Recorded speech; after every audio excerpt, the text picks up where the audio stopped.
The rain has caught me, but turn this around. Split a little maple. David got some of that out of there. Stacked up some of this over here from the other day. Sawed up a few pieces over there.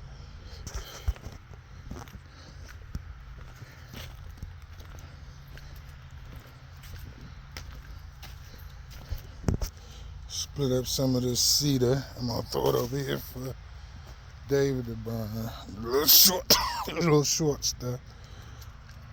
And I split up some and stacked it back here.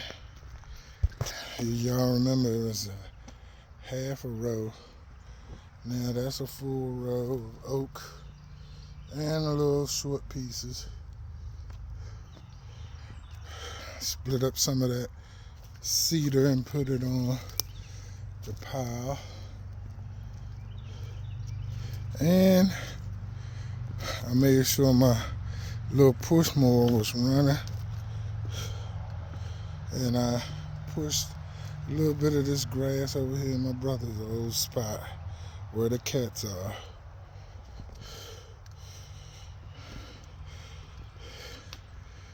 And now I'm about to go home. But things is moving right along, excuse me for coughing. But got this ready and this ready, and that little lawnmower for the grass cutting season. Some people just want a little simple stuff, and I like to find them simple yards. But that's it for today.